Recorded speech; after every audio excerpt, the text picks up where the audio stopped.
Hello and welcome to Pitch Perfect Baseball, where today I will be making my updated stadium rankings when I made one earlier this season. Since then, I have been to 5 new ballparks, so my opinions have changed, and I've been to a couple of ballparks I've been to before, and my opinion has changed on those. So, about this ranking, what am I ranking it on? I'm ranking it on food, atmosphere, how easy it is, and just how nice of a ballpark it is. Are the amenities nice? Are the bathrooms nice? When it rains, does it flood? That's going to be a factor for one of the ballparks coming up. But another big thing is just how easy it is to get to. If it's in the middle of a parking lot, you're going to lose some points there. If it's kind of downtown, I like more of the downtown stadiums better. Is the food good? Is it cheap too? That's also a big factor.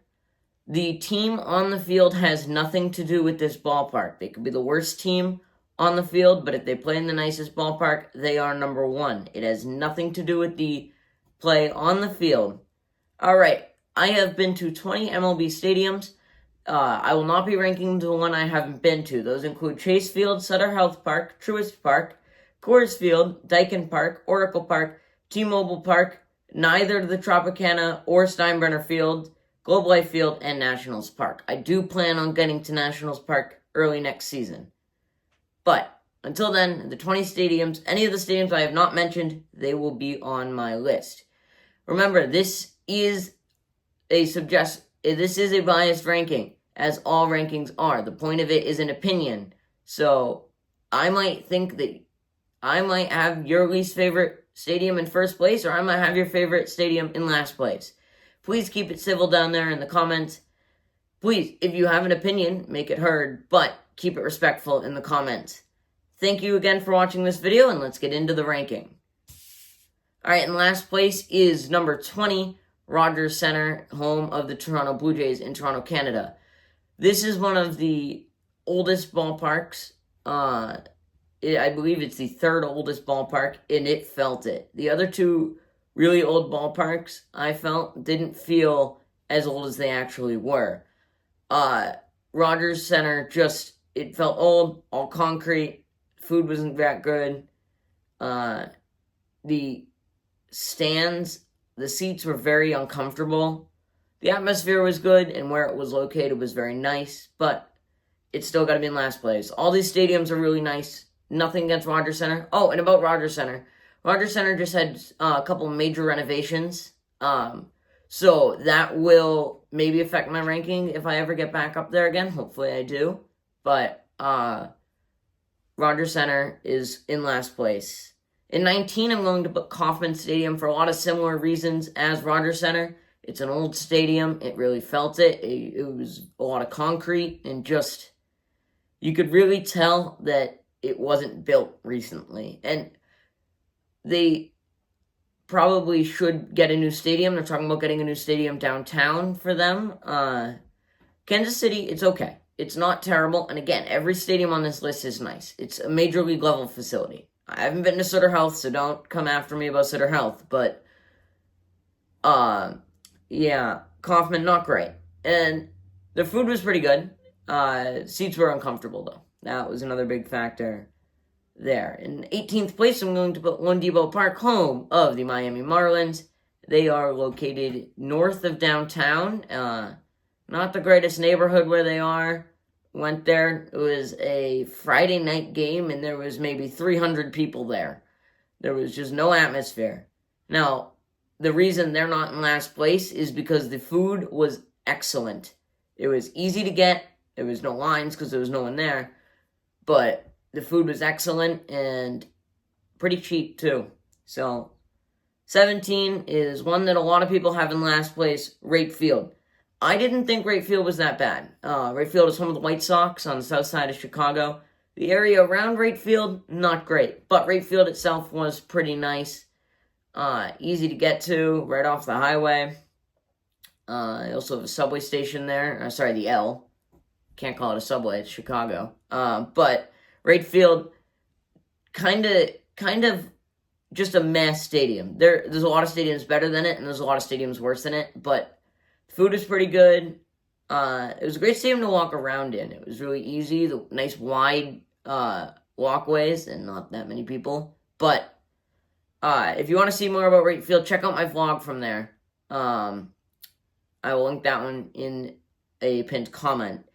At number 16, Citizens Bank Park in Philadelphia, home of the Philadelphia Phillies. This one is going to be where a lot of people get upset with this list. Yes, you can see the Mets hat and Mets shirt I'm wearing. Yes, I am a Mets fan. The food at Citizens Bank Field was okay. I had a cheesesteak, wasn't blown away. I mean, there's a ton of better places to get cheesesteak in Philly. But come on, your thing is the cheesesteak. You got to be good at the cheesesteak. But the Phillies. Also, the one thing that annoyed me was the concession stands were in the middle. There's like these moving carts in the middle, so it created this very like narrow section to walk through on the concourse. So everyone was like shoulder to shoulder, even when it wasn't that busy. When you're walking around in the 7th or 8th innings. At 15, we have Angel Stadium, one of the older stadiums on our list. It has held up pretty well. There wasn't a lot of people there, but the people who were there were really into it. This was not a great season for the Angels, so it's impressive that there was still a bunch of people there, compared to how they were doing that season, and the people there were really good. Thought the seats were comfortable, the view we had was really good. It's an older stadium, so obviously that's going to take points away, because it felt very concrete, but it is what it is. 14, Great American Ballpark. Not much to say about it. This one is home to the Reds in Cincinnati. Cincinnati, the stadium, I feel, is turned around the wrong way. You have a view across the river into Kentucky. Not a great view. But if it was turned around, you'd have the skyline of Cincinnati. The food was okay, but definitely not. I heard a lot of bad things about it. Not as bad as people say. 13 is going to be Petco Park. Again, this is an older stadium, all concrete. Now, they are in the running for the top 5, definitely top 3 views from any stadium. If you're sitting behind home plate, you have an amazing view of the skyline, and it's absolutely gorgeous if you go at sunset. A little fun fact about Petco Park: there's only been 3 rainouts in the entire history of Petco Park. But there's an interesting one. Now, another stadium with a nice view is Comerica. They had pretty good food, good view. Other than that, it felt really old and concrete. Similar issues to some other stadiums where really narrow walkways that really felt restricting. Everyone was very close to each other, and it definitely felt tight. At 11, here's another one I'm going to catch some flack for. Dodger Stadium. This one felt old, and parts of the stadium looked... And again, part of the reason it is where it is and how high it is because, one, you have a view of the iconic Hollywood sign, and 2, just an absolutely gorgeous view of the mountains behind center field. So, but very old, very concrete. Wasn't impressed with the food. Very expensive. The park is just a sea of parking lot. It took us like an hour to get out of the parking lots. It took a very long time. We were pretty close to the exit. So that definitely detracted at some points. Now we're at the point where we're in the top half. Every single one of these stadiums is between great and perfect. There's no perfect stadium, but some of them get close. So we'll see here. At number 10, we have Busch Stadium. The only reason this is low is because the atmosphere the night we went was dead. And I think it was partially because they lost 3-1 to the Rockies. That was this season. The stadiums I added this season, I forgot to mention that, were Milwaukee, Kansas City, Minnesota, St. Louis, and Chicago American League. So, all in the Midwest, as well as Cincinnati, but that was before the last video on my stadium rankings. Busch Stadium was very nice. And that, I feel like it was an absolutely gorgeous stadium. Not a great night there. It rained a little bit, but that didn't end up. That doesn't affect the rankings. The atmosphere was just kind of dead, but the food was really nice, and the stadium itself and the area around the stadium were absolutely gorgeous. Well, there's areas that are nice and parts that aren't, but where we went in was beautiful. Where we went out was not.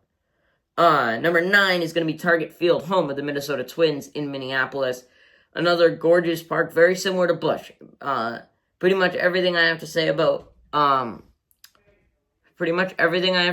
Busch also applies to Target Field. The only exception is I like their food a little bit better. The food item we tried there was their donuts, and they were amazing. In the number 8 spot is going to be Fenway Park, home of the Boston Red Sox in Boston, Massachusetts. This is the closest Major League Baseball stadium to me. Not the stadium I've been to the most, but we'll get to that one down the road. Beautiful stadium, just beautiful. It does start to feel old. The facilities, like the bathrooms, aren't great. They're having some issues right now with the concession stand people, and they're on strike because of how they treat them. That definitely hurt them. There's no real easy parking around there, so that hurts Fenway a little bit. But you're right downtown, and you are really easy to get to. So one thing about Fenway, though, we went there, and there was torrential rain. Now, that itself is not part of the list, but when we were there, it absolutely downpoured. We were there for a sold-out Mets versus Red Sox game, and it downpoured.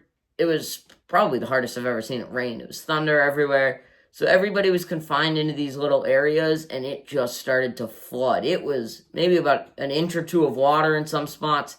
That's the only stadium where I feel that weather has any impact on it, is because they just don't handle the rain very well. Well, now we are in the top 7. So these stadiums, I feel, are a huge step up. And any stadium that gets to the top 7, this is definitely some of the nicer stadiums in the league. So, again, here's one that a lot of people don't like, but I am a huge fan of. Progressive Field. Progressive Field is really compact, but I feel like the concourse has enough room, and the way they compensate is by making the top and all the stands, they're really steep. So you also have a great view, even if you're sitting behind someone who has the height advantage on you. Beautiful stadium, great food. It misses the top 10 just because it can be tight in there sometimes. It is the smallest stadium by how much area it takes up. It's just under an acre, actually. And a nice stadium. And also, on an unrelated note, this did get it a couple bonus points, but they had the best fireworks show I've ever been to at a baseball game. We've seen their fireworks twice. I was actually there on the 4th of July this last year. They had 2 great fireworks shows. Last year I was there. They did a fireworks show dedicated to the Rock and Roll Hall of Fame.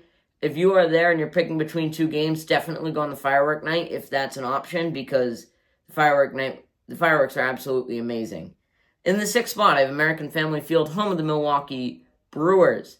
The Brewers had a beautiful stadium with a really cool looking roof that can open and close. Definitely a great stadium for food. There was a lot of great food options. They had another thing that I like about stadiums sometimes too is the food options that you can't find anywhere else.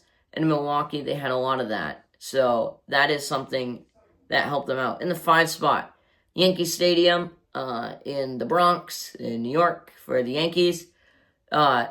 It feels like old Yankee Stadium while having the modern amenities of a new ballpark. This ballpark was opened in 2009, also the same year they won their last World Series. But Yankee Stadium, a beautiful stadium. I feel like they did a great job preserving the history there. If you're ever there, definitely go to Monument Park early. Get there early if you want to see it, or if you want extra time in Monument Park, take the stadium tour. Also, the Yankees Museum is really cool, and definitely a beautiful stadium.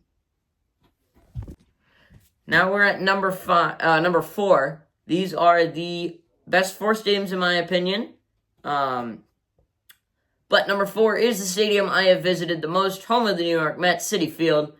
I feel it's a really nice ballpark. Also opened in 2009, just like Yankee Stadium. It's easy to get to. It's right off the highway. There's actually a couple highways over there. It's also connected to the subway by the 7 train. And Just a beautiful ballpark. Not a great view. Again, obviously because of the sun, they can't turn it around, but if it was turned around, it would have one of the top 5 views in Major League Baseball. The food is great. If you're ever going to Citi Field, you need to try the pizza. The pizza is top-notch. In number 3, the friendly confines of Wrigley Field have made it to the 3rd spot. A beautiful stadium. We were there 2 years ago, in 2024. Actually, last year, not 2 years ago. But a really nice stadium that felt new and old at the same time. So what do I mean by that? Just like Yankee Stadium, it felt old because it felt like it preserved the history, but at the same time, it was new because it had all the modern amenities of a new stadium. In the 2 spot, a lot of people put this at their number 1. We're going to go with PNC Park in Pittsburgh, Pennsylvania, home of the Pittsburgh Pirates. Again, beautiful stadium. The food is amazing. Great view. And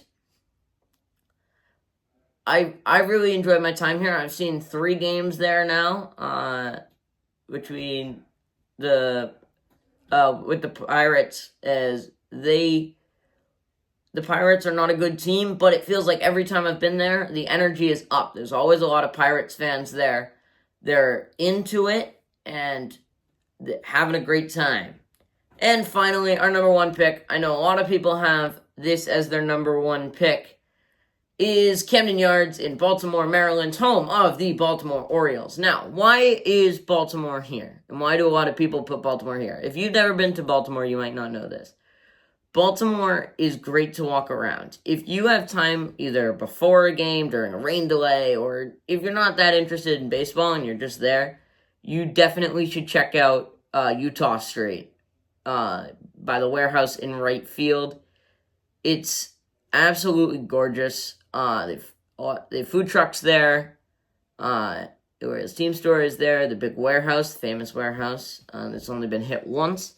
They have plaques for all the hitters who have hit it onto Utah Street, and every time someone hits a home run onto Utah Street, they put another plaque down. It's a little baseball shape, about this big, and has the player's name on it, when they did it, who they hit it off of.